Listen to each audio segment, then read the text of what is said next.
बिस्मिल्लाहिर्रहमानिर्रहीम। और उसके कब्जे में वो जहाज जो समंदर में पहाड़ों की तरह ऊंचे खड़े किए गए। अब बताओ इन सुजिन कि तुम अपने परवरदिगार की कौन कौन सी निमतों को झुटलाओगे। समंदर एक तिलिस्म, एक दियोमालाई दास्तान। इंसान ने जब उसे कई बार देखा होगा तो यकीनन उस पार जाने की ख्वाहिश में सर उठाया होगा। समंदर को फतह करने की ख्वाहिश से ही शुरू होती है कश्ती रानी की तारीख भी। इसी तारीख का एक बाब इंसानी जहानत और जुस्तजू का मुंह बोलता सबूत बादबानी कश्ती, जिसके जहाज बनने तक की कहानी शुरू होती है तकरीबन 700 कबल मसीह से। इंसानी जहन जरूरत के मुताबिक इन बादबानी जहाज़ों में तब्दीलियों का सोचता रहा और फिर 15वीं से 17वीं सदी ईस्वी नीली वुस्सतों में अजूबा समझे जाने वाले इन जहाज़ों का सुनहरी दौर ठहरा। उसी दौर में बादबानी जहाज में सवार समंदर का सीना चीरते हुए क्रिस्टोफर कोलंबस ने बर्रे आज़म अमरीका दरियाफ्त किया। हवा के जोर पर मुंह जोर समंदर में मंजिलें जूझते बादबानी जहाज अपनी इनफरादियत और सहूलत की वजह से असले से लैस हो गए और समंदर के हुक्मरान ठहरे।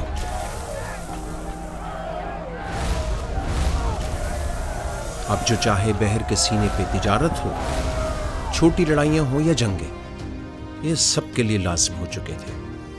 फिर 19वीं सदी में अपनी मिसाल आप बनने वाले क्लिपर जहाज़ों का शोहरा बहरी तिजारत में अपनी तेज रफ्तारी की वजह से आज भी जाना माना है। गुजरे हुए दौर के कुछ जहाज अफसानवी किरदार भी बन चुके थे। बरतानवी जहाज HMS विक्ट्री, जिसने बरतानवी बहरी बेड़े को दुनिया भर में ताकतवर बहरी बेड़ा बनने में अहम किरदार अदा किया।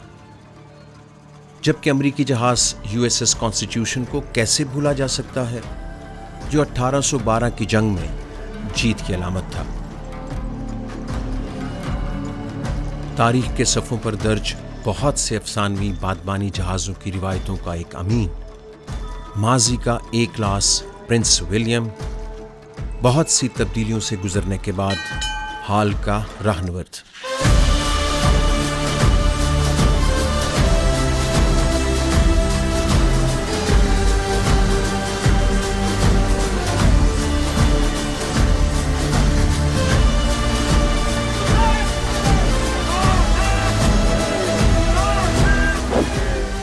खोज, जुस्तजू, ज़रूरत और दुश्मनों की मात का अमली नमूना बादबानी जहाज़ जब हचकोलों में अपने बादबान खोलता है तो हवाएं अपनी तर्रारी को उसके हमराह करके उसे नए रास्तों का मुसाफिर बना देती हैं।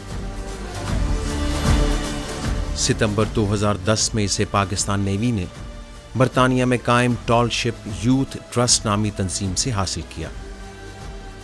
27 सितंबर को यह जहाज़ सफ़र का आगाज़ कमांडर जमाल आलम की क़यादत में करते हुए बरतानिया से राहनवर्द हुआ।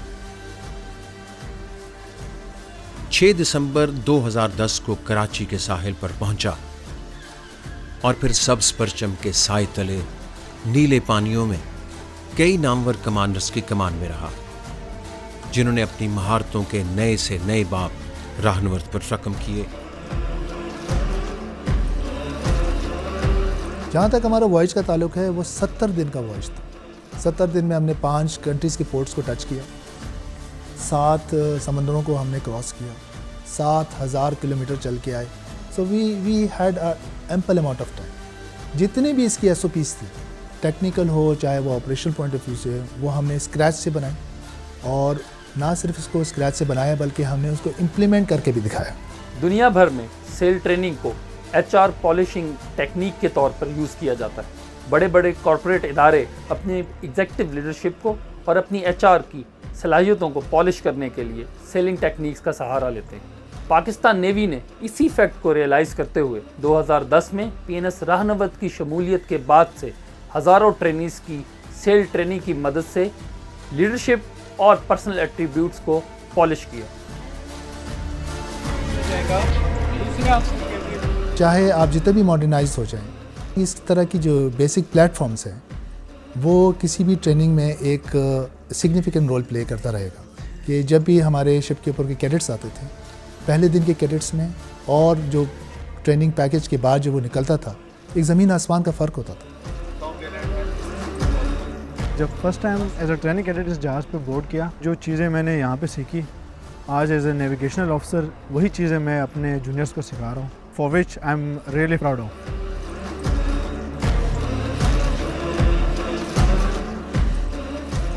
राहनुवर्त अपने अरशे पर कदम रखने वालों को एक नई दुनिया से रूशनास करवाता है, लेकिन ये मरहले कुछ इतने आसान नहीं होते। इस जहाज पर तरबियत की भट्टी से गुजारकर इनकी सलाहियतों को निखारा जाता है, महारत के नए अस्पाक अजबर करवाए जाते हैं ताकि कैडेट्स ज़ीरक सालार बन सकें।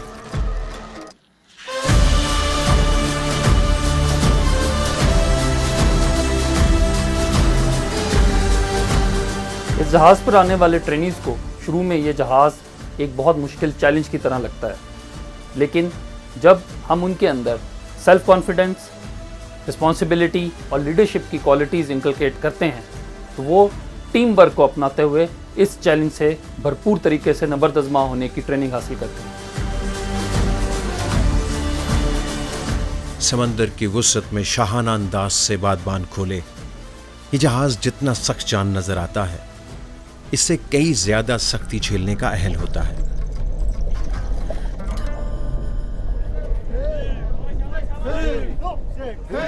सेल शिप की यूटिलिटी जो है वो सबसे ज़्यादा ये है कि वैसे तो हम समझते हैं कि शायद सेलिंग के लिए, ऑल्दो सेलिंग के लिए भी है, लेकिन एक्चुअल में it is for the character building of the individuals.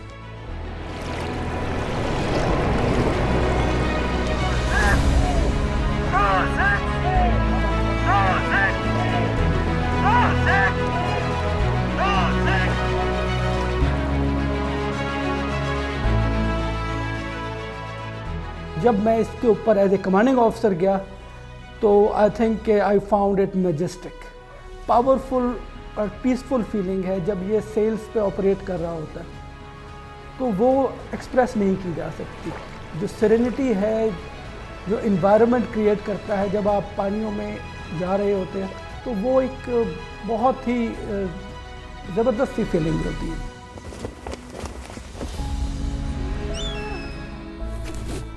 इन सारे जहाज़ों में एक चीज़ मुश्तरक है जिसको रिग कहा जाता है, यानी कि इनके सुतून, रस्सियां और बातबान।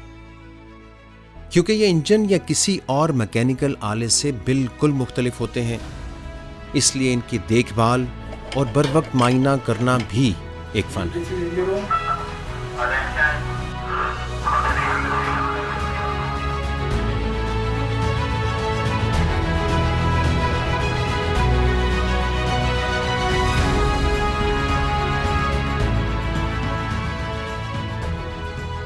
एक प्लेटफॉर्म और उस पर लगे आहनी सुतूनों पर टंगे बड़े बड़े बातबान जिनसे रस्से झूलते हैं, देखने में तो ये बस चंद टुकड़ों से बना मुजस्सम है, लेकिन असल में ये एक जिग्सा पजल है जिसमें कई बारीकियां और जुजियात मौजूद हैं।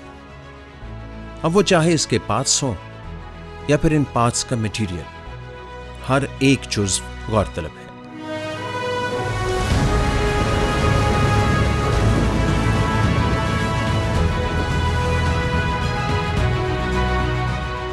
PNS राहनुवर्त पर हर तरह का मॉडर्न नेविगेशनल इक्विपमेंट भी मौजूद है जो कि जहाज़ पर सेलिंग करने में मददगार साबित होता है। इस जहाज़ पर 18 मॉडर्न सेल्स मौजूद हैं जो कि किसी भी किस्म के वेदर के अंदर सेल करने की सलाहियत रखते हैं।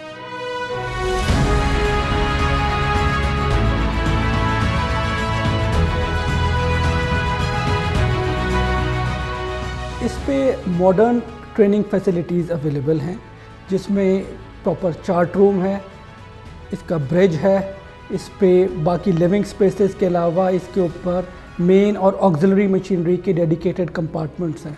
अगर हम इक्विपमेंट की बात करें तो इसके ऊपर रेडार्स हैं, इसके ऊपर विंड इंडिकेटर्स हैं, इसके ऊपर जायरो है, जायरो रिपीटर्स हैं।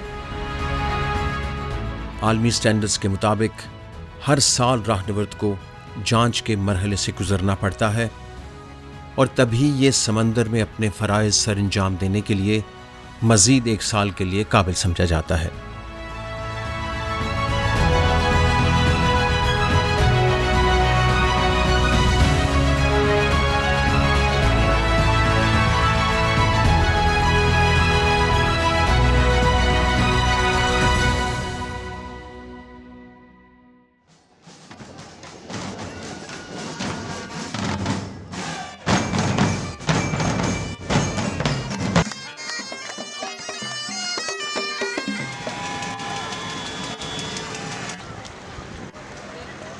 '56 में ना जब ये शिप्स की यूटिलिटी ख़त्म हो गई तो एक ये इरादा किया लोगों ने कि इसकी एक रेस कराते हैं, और वो अलविदाई रेस की तरह, ताकि लोग इसको याद रखें। हर साल अब ये रेस होती है और जनरली यूरोप में होती है।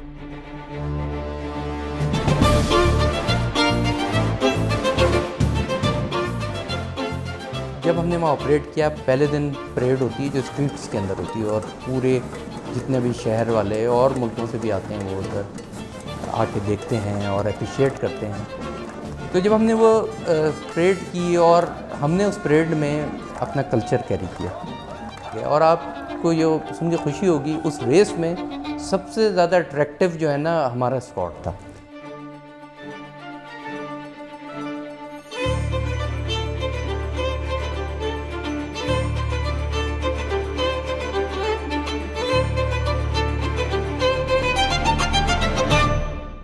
जितनी रेसेस हैं, ये एक ऑर्गेनाइजेशन है सेल ट्रेनिंग इंटरनेशनल STI, जो UK बेस्ड है, नॉन प्रॉफिट ऑर्गेनाइजेशन है, वो कंडक्ट कराती है। उन्होंने हमारा कंडक्ट देखा, हमारी परफॉर्मेंस देखी, और उसकी बेस के ऊपर 2014 की एक ट्रॉफ़ी है न्यू बेस्ट कमर। ये ट्रॉफ़ी 1956 से चल रही है, तो हमें 2014 की बेस्ट न्यू कमर की ट्रॉफ़ी मिली।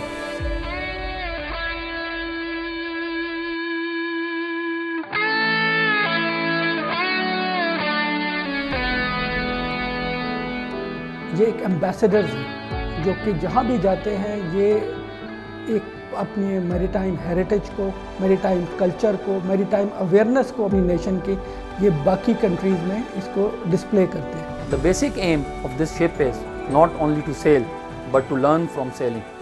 राहनवर्द कई मुसाफिरों के लिए समंदर में आज़िम सफ़र रहा। कभी ये पाकिस्तान की रोशन सिफारतकारी की अलामत बना और कभी समंदर में खैर सगाली का सफ़ीर रहा। फिर चाहे बरतानिया से कराची तक वापसी का रास्ता हो या ब्लैक सी में होने वाले समंदरी रेस के मुकाबलों में शिरकत, राहनवर्द ने हर सफ़र में खुद को मनवाया और इस जहाज से जुड़े अमले की महारत और तरबियत की गवाही साबित हुआ।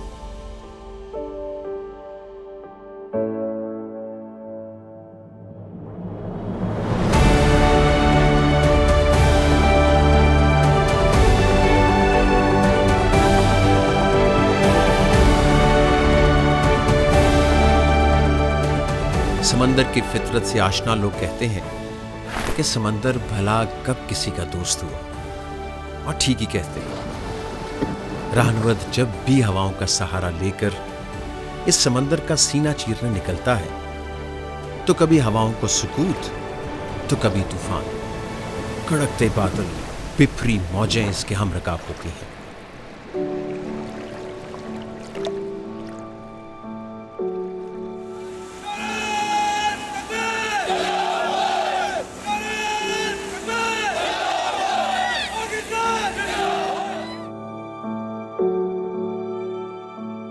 राहनवर्द के बादबानों की दोस्ती इन हवाओं से हो चुकी है। ये इन्हें समझ चुका है और इन्हें भी मालूम है कि ऐसे पानियों से आया है जहां की एक एक लहर अमन व आतशी का पैगाम लेकर आगे बढ़ती है। राहनवर्द सिर्फ समंदर की सतह पर तुंद हवाओं को दोस्त बनाए चलने वाला एक बादबानी जहाज नहीं है, बल्कि ये एक अहद है। समंदर के सीने पे लिखी जा रही एक तारीख है जिस पर पाकिस्तान नेवी को फख्र है। तू राहनवर्द शौक है, मंजिल ना कर कबूल।